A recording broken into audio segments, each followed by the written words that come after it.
नमस्कार। SC news में आपका स्वागत है और मैं हूं जर्नलिस्ट डॉक्टर हरीश चंद्र लखेड़ा। सहारा ग्रुप के मालिक और ये कह सकते हैं संस्थापक सुब्रत राय सहारा, जिनको कि लोग सहारा श्री के नाम से पुकारते थे, उनके निधन की सूचना मिली है और यह दुखद सूचना है। मैं इस बारे में कुछ बातें बहुत दिनों से थी मन में बोलने की, लेकिन सोचा कि अभी इस बात को बोल दूं। मैंने भी राष्ट्रीय सहारा अखबार में काम किया और इसलिए मेरे जो भी वहाँ का अनुभव था मैं आपको बताना चाहता हूँ। मैंने जनसत्ता में भी काम किया, सहारा में भी, अमर उजाला में भी और दैनिक ट्रिब्यून। लेकिन ये दिन सारे जो चारों ग्रुप की हम बात करें, इनमें से जो सबसे बेहतरीन मैनेजमेंट था वो राष्ट्रीय सहारा का था। कुछ संपादकों को छोड़ दें, एक आध संपादकों की बात हम छोड़ दें, लेकिन यदि मैं प्रबंधन की बात करूं तो इसकी जो सहारा ग्रुप है, खासतौर पर मैं अखबार की बात करूंगा, न मैं पैरा बैंकिंग की बात करूंगा, ना टीबी की बात करूंगा, ना हाउसिंग की, क्योंकि जितना मैं जानता हूं मैं उसकी बात करूंगा। 2-3 उदाहरण होते हैं जो मानवीय संवेदना को आपके सामने रखते हैं। 2008 की मंदी आई थी, कई अखबारों से नौकरियां गई और बहुत से लोग पत्रकारिता में बेरोजगार हो गए। लेकिन सहारा एक ऐसा ग्रुप था जिसने एक चपरासी तक को भी नौकरी से नहीं हटाया। मुझे याद है कि मैं एक ग्रुप में था, छोड़ चुका था सहारा, एक जिस अखबार में था उन्होंने कुछ कॉन्ट्रैक्ट पे नौकरियां रखी थी, ठेके पे छोटे जैसे लोग, और नौकरियां सबसे पहले उनको निकाल दिया था। एक और सबसे बड़ी बात, जब मैं जनसत्ता के बाद वहां गया तो दिवाली के टाइम पे सबसे पहले मिठाइयाँ जो आई थी वो लखनऊ से बहुत ही बेहतरीन मिठाई आई थी, वो सारे स्टाफ को बांटी गई। लेकिन उसमें एक आदेश था, सबसे पहले जो मिठाई दी जाएगी वो पियन जो थे, पियन उनको देना है, यानी जो सबसे नीचे पायदान पे थे नौकरी में उनको देना था। क्योंकि यदि बैदवी कम हो जाए, वैसे कम कभी नहीं हुई, दूस आ जाती थी, लेकिन ये था कि सबसे पहले उनको दी जाए, वो खाली न रहे। यदि कुछ पैसा मिलता था, चाहे जो भी हिस्सा मिलता था, कम मिलता, ये नहीं कह रहा कि बहुत अच्छी सैलरियां थी या जो भी थी, जो भी हिस्सा मिलता था उसमें सबसे पहले उनको भी जाता था। एक मानवीय गुण थे। सहारा में बड़ा संकट आया, कोरोना काल में भी बहुत सी नौकरियां चली गई। बड़े बड़े अखबारों ने सबको, बड़े बड़े ग्रुप जो नामी ग्रुप है, जिनको पता नहीं ट्रस्ट और क्या क्या कहते हैं, उन्होंने भी नौकरियों के लिए हाथ खड़े कर दिए। लेकिन सहारा ऐसा ग्रुप था जिसपे दिक्कत भी थी, उनके केस भी चल रहे थे, कई चीजें, लेकिन नौकरी से किसी को नहीं हटा गया। चाहे सैलरी नहीं मिली, कम मिली या जो भी हुआ, लेकिन कंपनी की तरफ से किसी को नहीं कहा गया कि नौकरी जाके छोड़। कम से कम एक मानसिक ये तो रहा कि वो नौकरी पे है। ये किसी ग्रुप ने नहीं किया। क्या इतनी मानवीय संवेदना या इतनी जो बातें हैं या किसी ग्रुप में थी? तो इसलिए मैं इस रात को बोलने पे मजबूर हुआ कि मुझे बोलना ही चाहिए। एक और बात, इस ग्रुप को लेकर वो कहते हैं कि 1978 में गोरखपुर से शुरू हुआ था, मात्र 2000 की पूंजी से, और इसमें उनका एक स्कूटर में खुद सहारा श्री चलते थे, वो खुद मैकेनिकल इंजीनियर थे। वैसे तो सुब्रत सहारा रॉय जैसे नाम है, ये समझते कि बंगाली परिवार था, मूलतः ये बिहार में भी रहे, मूलतः इनका जो परिवार था बिहार में भी रहा, बिहार में इनका जन्म हुआ, फिर इनके परिवार गोरखपुर शिफ्ट हो गया था और गोरखपुर से इन्होंने अपना जो फाइनेंस का काम था वो शुरू किया। और एक बार ये कहते हैं कि जो रेलवे है उसके बाद नंबर 2 पे नौकरी देने वाला सहारा था, चाहे डायरेक्ट हो या इनडायरेक्ट, दूसरे तरीके से कंपनी से भी जुड़े थे काम, इस तरीके से नाम है था। और एक और बात, एक बात खुद सहारा श्री ने कहा था मीटिंग में, कि मीटिंग आप देख रहे हो, यहाँ पे बहुत से लोग ऐसे हैं जो बड़े क्रिमिनल थे, अपराधी थे, जिन्होंने कई मर्डर किए थे, लेकिन आज वो सभ्य नागरिक बन के यहाँ बैठे थे। होता यह था कि बहुत से लोग अपराध करते हैं, बहुत विभिन्न कारणों से लोग अपराध करते हैं, गरीबी से या सामाजिक परिवेश जैसे होता है, और भी जो होते कारण थे। लेकिन उन्होंने क्या कि इस समाज के निचले तबके के लोगों को लाए और उनको रोजगार दे दिया, और रोजगार देने से वो लोग रोजगार में बन गए तो अपराध उनका छूट गया। तो ये भी तो अच्छी बात थी कि मनुष्य, कई पिक्चरें एक आई थी, 2 आंखें 12 हाथ, ऐसे कुछ थी, उसमें भी अपराधियों को सुधारने की बात थी। ये तो सबसे बड़ा काम था। मैं उनके फाइनेंस की या दूसरे की जो गड़बड़ियाँ या जो ही शिकायतें हुई, मैं उसकी बात ही नहीं कर रहा हूँ। वो जांच एजेंसियां करें या दूसरे लोग देखें। वैसे देखा जाए तो इस तरह के अभी कोई बहुत बड़े ऐसे मामले भी नहीं आए थे, लेकिन खैर वो दूसरा एजेंसियां करें काम। मैं तो वो बात कर रहा हूँ जो मैंने उस ग्रुप में देखा और अनुभव किया, और पत्रकारिता के जो दूसरे ग्रुप हैं उनको भी देखा। इसके आप एक और बात थी कि आबादी नियंत्रण में उन्होंने एक बहुत गजब बात की थी। उन्होंने पहले क्लास भी होती थी सहारा की, आमतौर पर प्रवचन भी देते थे। वो प्रवचन का मतलब है कि जीवन कैसे सुधारे, क्या है।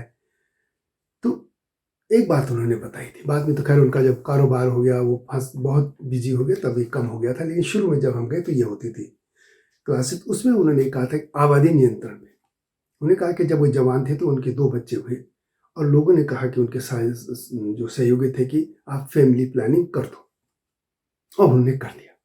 लेकिन उन्होंने कहा कि मैं गलत था। गलत इसलिए था कि आज मेरे पास इतना पैसा है कि यदि मेरे 5-7 बच्चे भी हो जाते तो उनको मैं अच्छी शिक्षा देने के लिए या संस्कार देने के लिए वो था, योग्य था, उनको अच्छी शिक्षा दे सकता था, इतना मेरे पास पैसा था। और यदि अच्छी शिक्षा देता था, संस्कार देता तो सभ्य नागरिक बनते। लेकिन हो क्या रहा है कि जो पढ़े लिखे लोग हैं, जो हैं, वो तो 1 और 2 बच्चे पे अटक गए, लेकिन बाकी जो समाज है वो आज भी बच्चे पैदा कर रहा, वो न पढ़ा रहा न लिखा रहा, वो कुछ नहीं बच्चा करके छोड़ दे रहा। और वाकई में सच था। और फिर जब वो बच्चे बड़े होते हैं तो फिर वो न पढ़ते हैं न वही वो अपने ही तरह का आदमी फिर विधानसभा और पार्लियामेंट में चुनकर भेजना चाहते हैं, क्योंकि उसी तरह का लोग चुनेंगे वो। और जब उसी तरह के लोग चुन के लोकसभा या राज्यसभा, या राज्यसभा में तो खैर लोग नहीं, इंडायरेक्ट होता है, लेकिन विधानसभा, तो फिर वो उसी तरह के लोग चुन के जाते हैं और फिर उसी तरह की सरकार बनती है, उसी तरह का फिर सरकार चलने लगे। तो इसलिए जरूरी था कि जो पढ़े लिखे लोग हैं उनको उतने बच्चे तो पैदा होने चाहिए ताकि वो समाज ठीक हो। और उनको ये इनडायरेक्टली है कि, और कहना मतलब उनका ये संदेश था, ये जो लोग हैं जो लोग सिर्फ बच्चे पैदा कर रहे हैं, उनको शिक्षा नहीं दे रहे हैं, न वो सभ्य नागरिक बना रहे हैं, उन पर तो कोई नियंत्रण होना चाहिए। बहुत बेहतरीन बात थी। इसके अलावा मुझे लगता है कि एक कमी थी, वो कमी थी कि वो उन लोगों पर जल्दी विश्वास कर लेते थे जो उनके सामने हाँकते थे। जैसे सहारा में भी एक कार्टूनिस्ट को उन्होंने संपादक बनाया, उसके बाद ही वो अखबार डूबता चला गया। जबकि जनसत्ता डूब रहा था और जो वैक्यूम क्रिएट हो गया था उसकी जगह ये अखबार लेने जा रहा था। लेकिन जिस आदमी का संपादकीय से लेना नहीं, उसको एडिटर बना के वो सारे लोग फिर वहां से निकलने शुरू हो गए। इसी तरह टीवी में भी जब उन्होंने टीवी शुरू किया तो वो दूरदर्शन के ऐसे लोगों को ले गया जिनको कुछ एक कहानी जैसे पढ़ना या कुछ था ही नहीं, उनकी समझना बुद्धि, उन लोगों को उन्हें चैनल का काम दे दिया।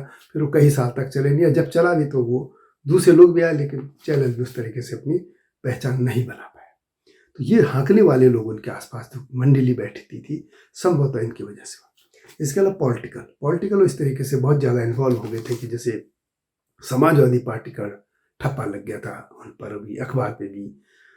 और अटल जी का जो चुनाव हुआ था उसमें जो आरोप लगे थे वो कुछ ये थे कि उस ग्रुप की जो थी इमेज खराब होती थी। वो बहुत ज़्यादा इन्वॉल्व समाजवादी पार्टी के पक्ष में हो गए थे। लेकिन ये चीज़ें लोग आकलन करेंगे, बहुत चीज़ें छपी भी। मैं तो सिर्फ उस बात की बात कर रहा हूँ कि पत्रकारिता में एक तो किसी की नौकरी न जाना, वो कहते भी थे यहाँ वो तो जीवन भर के लिए आओ, और ठीक है लोग निकलते थे, उनको यदि जर्नलिज्म में तो दूसरी जगह जाएंगे ये भी। और बहुत से लोग जिन्होंने गलत काम किया उनको निकाला भी गया, लेकिन फिर बाद में ले भी लिया गया था, कई लोग ऐसे भी थे। लेकिन ये था कि नौकरियां चाहे 2008 की मंदी हो चाहे कोरोना काल, उनको नौकरियां नहीं की, जबकि बड़े बड़े ग्रुपों ने ये किया। दूसरा, मैंने पहले भी कहा, दिवाली के टाइम पे जो भी आता था वो सबसे पहले जो सबसे निचले स्तर पर कर्मचारी थे उनको जाता था। ये कुछ मानवीय गुण थे। इसके अलावा जब सहारा का एक समारोह हुआ था लखनऊ में, तो भव्य देश भर से लोगों को, नेताओं को, या अलग अलग क्षेत्रों के एमिनेंट पर्सनैलिटी, ऑफिसर्स, उनको भी जाया गया था। एक और था उनका कि भव्यता, जीवन में भव्यता भी कैसे जिया जा सकता है। ये कुछ चीज़ें थी उनकी। लेकिन पता नहीं ये कहाँ गड़बड़ी होती चली गई ये ग्रुप। एक बार तो ये भी गया था कि 2012 के आसपास कि वो 1 लाख करोड़ की वो है टर्नओवर या परिसंपत्तियाँ जो भी कहते हैं, टर्नओवर इसका इतना हो गया था कंपनी का। लेकिन बाद में उसकी हालत बहुत ख़राब हो गई। सभी जानते हैं अलग अलग कारण है, जो भी हो बहुत ज़्यादा मैं उसमें जा नहीं रहा। मैं तो सिर्फ पत्रकारिता और एक मालिक की बात करूँगा, क्योंकि इससे पहले मैं जनसत्ता में था और हमें नहीं पता कि दिवाली में किसी को क्या मिलता रहा होगा लोगों को। लेकिन हम लोग चूँकि एक हाशिए के पत्रकार जिसको आप कह सकते हैं आप, वो थे, तो किसी को, जबकि सारा में ऐसा नहीं था। हर आदमी की जहाँ भी है उसकी इज्जत इस तरीके से थी।